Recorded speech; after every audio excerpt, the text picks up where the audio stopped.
दोस्तों, कुणाल कामरा की political comedy सवालों के घेरे में है। सोशल मीडिया पर रिएक्शंस की बाढ़ आई पड़ी है। कोई कुणाल को सही बता रहा है तो कोई गाली भी दे रहा है।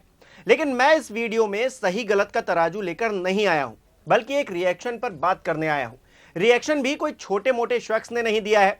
रियल लाइफ की वो थलाइवी हैं और रियल लाइफ में देश की सबसे बड़ी पार्टी की सांसद।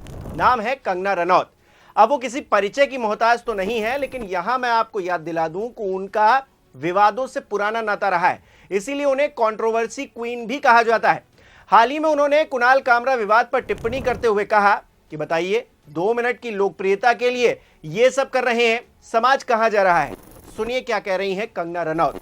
आप कोई भी हो, लेकिन किसी का जो है अपमान करना, उसकी अपकीर्ति करना, देखिए जो लोगों ने आप चाहे सरकार देखिए, सत्ता देखिए, जिस इंसान के पास उसकी इज्जत ही सब कुछ है, आप जो है कॉमेडी के नाम पर उनकी इज्जत उछाल रहे हैं, उनकी अपकीर्ति कर रहे हैं, उनके काम को डिसरिगार्ड कर रहे हैं। शिंदे जी जो है वो कभी किसी जमाने में रिक्शा चलाया करते थे, आज वो अपने दम पर इतना आगे आए हैं। और ये उनके खुद की क्या क्रेडेंशियल्स है, कौन है ये लोग जो कुछ जिंदगी में कर नहीं पाए, जो जिंदगी में कुछ जिनका क्या, अगर मैं कहती हूँ अगर वो लिख सकते तो कुछ साहित्य में लिखिए, कॉमेडी कुछ किसी तरह का कुछ, क्या ये लिटरेचर में कुछ लिखते हैं क्या? इनकी जो जैसे हमारी फिल्मों में भी मैं कहती हूँ कि कुछ ना कुछ एक कॉमेडी को लेके डायलॉग राइटिंग होती है, स्क्रीन राइटिंग होती है।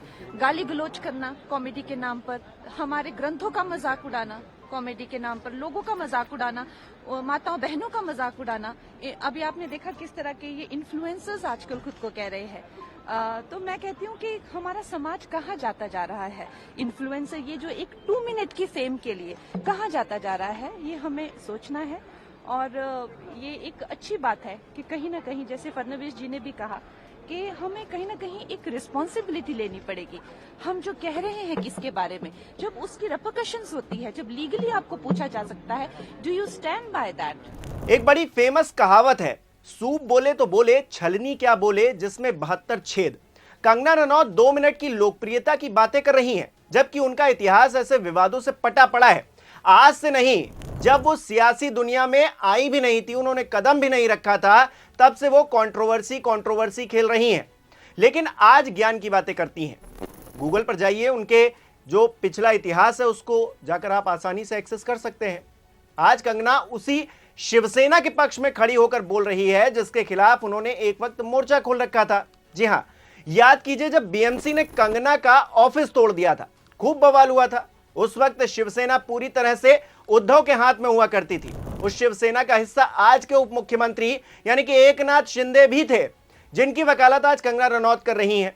गजब का संयोग है कि बीएमसी ने जब कंगना का ऑफिस तोड़ा, तब भी कुणाल कामरा ने मजाक बनाया था उनका। उस वक्त कंगना कुछ नहीं कर पाई, लेकिन अब जब कॉमेडियन फिर से फंसे हुए हैं, तो शायद उनके मन में उस स्टैंड अप कॉमेडियन का मीम घूम रहा होगा जिसमें वो कहता है, क्यों आ गया ना स्वाद। देखिए, जब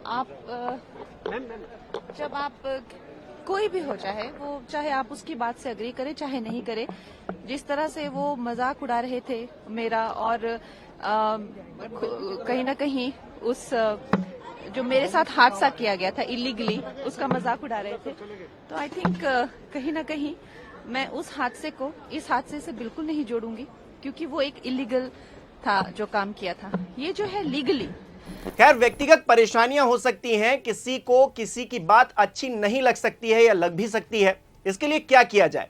नवंबर 2020 में रिपब्लिक टीवी के एंकर अर्नब गोस्वामी के एक मामले पर सुनवाई करते हुए सुप्रीम कोर्ट ने कहा था कि निजी स्वतंत्रता बरकरार रहनी चाहिए। जस्टिस चंद्रचूड़ का कहना था कि अगर आप किसी की विचारधारा को पसंद नहीं करते तो उसे नहीं देखना चाहिए। उन्होंने अपना एग्जाम्पल भी दिया था कि मैं नहीं देखता हूं, मतलब इग्नोर कर देता हूं, इग्नोर कर देना चाहिए। तो क्या कुणाल कामरा को भी इग्नोर किया जा सकता था या फिर नहीं? कहा जाता है कि आलोचना एक ऐसी चीज है जिसे कुछ ना बोलकर और कुछ ना करके आसानी से टाला जा सकता है, पर यह हर किसी के बस की बात नहीं है। यहां पर शिंदे जी के बस की बात तो बिल्कुल नहीं लग रही। कुणाल कामरा ने जो किया उसका उन्होंने किस तरह से जवाब दिया है, हर किसी ने देखा है।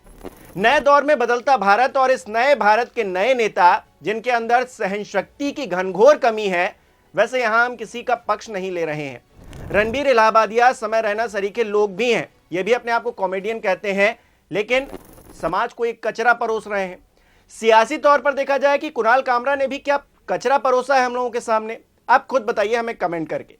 सोचिए, कल को आपने किसी नेता के बारे में 2 कटु शब्द बोल दिए और उसके समर्थक आपके दरवाजे पर आ धमके, तो क्या होगा?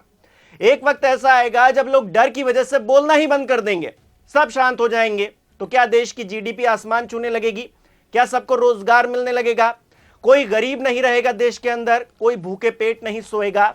अगर ऐसा होता है तो आलोचना को राष्ट्रद्रोह घोषित कर देना चाहिए। वैसे एकनाथ शिंदे जिस दल के साथ गलबहियां करके महाराष्ट्र में पहले सीएम बने और अब डिप्टी सीएम के पद पर बैठे हैं, उसी बीजेपी के एक बड़े अच्छे नेता हुआ करते थे अटल बिहारी वाजपेयी। वाक पटुता में उनका कोई तोड़ नहीं था। वाजपेयी जी ऐसे नेताओं में शुमार थे जिन्हें दूसरे दल के नेता भी पसंद किया करते थे, लेकिन उस वक्त के कॉमेडियन ने उन्हें भी नहीं छोड़ा था। अपने जमाने के घर जब कॉमेडियन रहे शेखर सुमन, आप सबको याद होगा, अटल बिहारी वाजपेयी की खूब मिमिक्री किया करते थे। शेखर सुमन खुद बताते हैं कि एक बार उनकी वाजपेयी जी से मुलाकात हुई और उसी मिमिक्री को लेकर बातचीत हुई, तो उन्होंने कहा कि तुम बहुत बढ़िया काम कर रहे हो, इसे जारी रखो। मैं तुम्हें बता दूं कि जब तुम मुझ पर तंज कसते हो तो मैं सबसे ज्यादा हंसता हूं। अब आप खुद अंदाजा लगाइए कि एक ऐसा नेता किस तरह का हो सकता है, वो अपनी आलोचना को किस तरह से देखता था, क्योंकि आलोचना आत्मचिंता के लिए भी तो प्रेरित करती है। बीजेपी खुद को गांधी के आदर्शों पर चलने वाली पार्टी बताती है। गांधी अहिंसा का पाठ पढ़ाया करते थे। अटल बिहारी वाजपेयी जैसे नेता बीजेपी के पोस्टर हीरो हैं। बावजूद इसके नए दौर की बीजेपी, प्रधानमंत्री नरेंद्र मोदी वाली बीजेपी अपने सहयोगी शिंदे से एक सवाल नहीं पूछ रही कि कुणाल कामरा को लेकर इतना बवाल क्यों? तोड़फोड़ की जा रही है, धमकियां दी जा रही हैं, क्या इसे इग्नोर नहीं किया जा सकता था? खैर, सबकी अपनी ढपली है, अपना राग है। कुणाल कामरा भी पीछे हटने को तैयार नहीं है। उनका कहना है कि वो माफी नहीं मांगेंगे। आपको क्या लगता है, कुणाल कामरा की आलोचना सही है या फिर शिंदे गुट की तरफ से दी गई प्रतिक्रिया सही है? हमें कमेंट करके जरूर बताइए।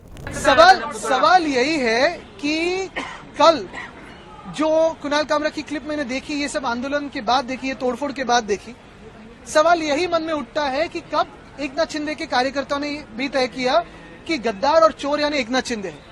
मिर्ची क्यों लगी? क्योंकि नाम तो किसी का लिया नहीं है, वो किसी के बारे में भी बोलता होगा। मिर्ची क्यों लगी? दाढ़ी, चश्मा, वो सब जो बोला है वो एकनाथ शिंदे पे ही क्यों बोला है? एकनाथ शिंदे का ही नाम लिया है कि उसमें यही सवाल आता है मन में, मिर्ची क्यों लगनी जरूरी थी? क्या